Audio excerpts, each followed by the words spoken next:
It's time for July's PS Plus Extra and Premium updates, bringing even more games to the catalogue. My job is to showcase all the games coming to the service on July 18th, and your job is to decide what to play. Please do me a favour and recommend a game in the comments to help those who are paralysed by choice. I'm Adam, hello there, let's do this! On the extra tier of PlayStation Plus this month is the Game of the Year from 2021. It Takes Two, a co-op-only split-screen game in which a quarrelling set of parents are turned into toys and must work together to get back to the real world and back to their daughter. Mechanically, It Takes Two is a platformer, but it switches genres hundreds of times as each level requires a slightly different skill set. It's absolutely littered with mini-games to play, and on top of that, it's a really good platinum trophy, well worth your time. Put simply, It Takes Two is amazing. Snowrunner is next up on PS4 and PS5, a simulation of TV programs like Ice Road Truckers, as we take to the driver's seat and conquer environments that border on impossible. From mud and torrents of water to frozen lakes and constant snowstorms. The contracts we face in this game are insane. Real-world vehicles have been recreated, such as Ford and Chevrolet to name a few. And whether you're riding solo or in a 4-player co-op session, Snowrunner isn't for the faint-hearted, and some sections take a great deal of skill. But you can do it, I have faith in you. The more hardcore games this month include World War Z, or World War Z if you prefer.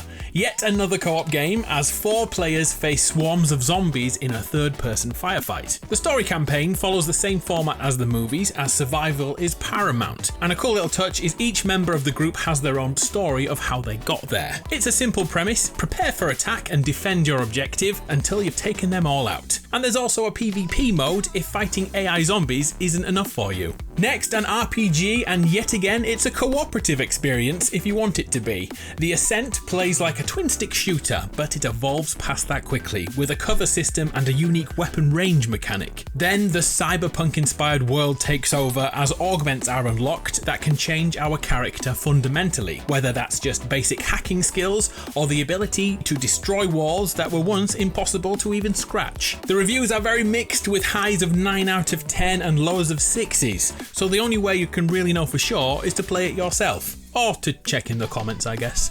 As with many games like this, playing in a group of 4 really improves the experience. Now I just need to find 3 friends. Another RPG which goes in a completely different direction is Dysmantle, a survival role-playing game where almost anything you see can be broken and used to craft new items. Not only that, but you'll be cutting through monster hordes and harvesting their husks. Once safe, Dysmantle becomes like a life sim with farming, fishing and hunting, all in the knowledge that those husks will never give up. Escape is your only option. A third RPG this month with a drastically different idea is Circus Electrique. I've probably said that wrong. A story-based RPG set in London where we select different circus performers who each have unique skills to fight and defend. It then becomes a turn-based attack and defend scenario, like old JRPGs, and your focus is to plan strategies before executing them in battle. But without a doubt, the story is centre stage in Circus Electrique. It's like The Greatest Showman.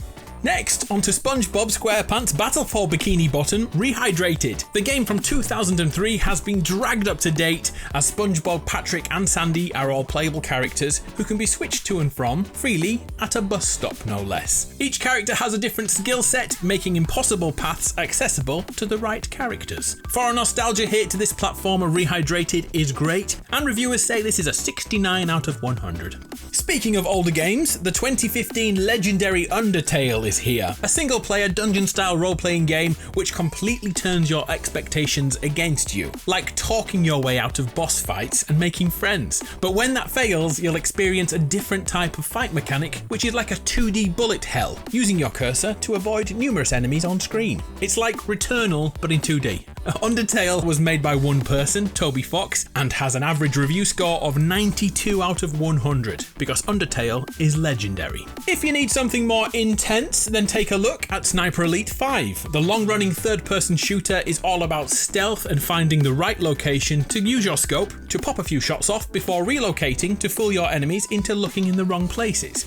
Sniper Elite 5 is set in World War II with historically accurate weapons, so it's not all about your sniper rifle. But this game is totally known for one reason: bullet time X-ray. And it's still as amazing as it's always been. The single-player campaign is supported by online multiplayer to have a snipe off with your real-life friends. Next, the game of the month, My Little Pony, a Maretime Bay Adventure.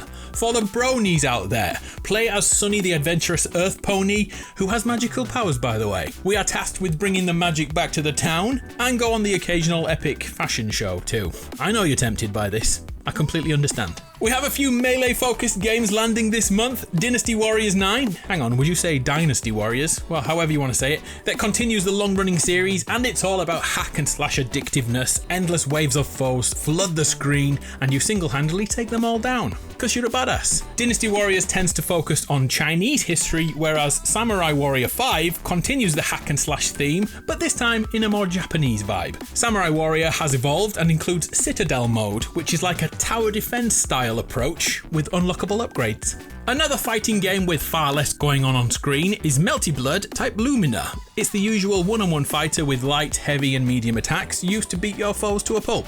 For a 2D fighter, it's highly regarded, but often overlooked. And finally, a couple of races to finish. First, Monster Jam Steel Titans takes the iconic monster trucks and has them race on 25 different tracks, from stadiums to sandy dunes, with stunt and destruction challenges to break up the flow. And last but not least, a game all about family. Fast and Furious Spy Racers Rise of Shifter, an excruciatingly mediocre racer with some innovative shortcuts and secrets. There's 17 tracks across 5 locations, and to keep things PG, you'll be shooting foes with a paint gun, because family takes care of each other. Sadly, the hand that giveth also taketh away, and this month we are losing 10 games, including some real big ones. Like Stray, the story of the cat trying to make its way back home, will be leaving PS Plus Extra on Tuesday, July 18th, alongside the entire BioShock trilogy remastered. Also going is the Borderlands Handsome Jack collection, which contains Borderlands 2 and the pre-sequel, and the ill-fated Marvel's Avengers that I seem to be the only person in the entire world who enjoyed, that's going too. Saints Row Gat Out of Hell, Raiden 5, Rogue Stormers, and the Flustercluck, I'm glad I said that right, are going bye-byes too. So you have less than 1 week to play any of those games before they are locked away for a while at least. If you haven't played Stray, definitely try that one. It's a great little game. And lastly, over to PS Plus Premium. Our options this month include Twisted Metal 1 and 2. Originally on the PS1, these things were cutting-edge battle racers with some awesome characters, and in general, they were just cool. It's such a shame what happened to that series. And finally, there's a PSP game. It's Gravity Rush Portable, a space shooter. I'm still not sure if Premium is worth the extra money, you know. Anyway, that's our month. What you playing? I'll be jumping back into SpongeBob SquarePants, and Dysmantle looks like my kind of game. What you playing? I'm Adam, my voice is going. I love you, bye bye!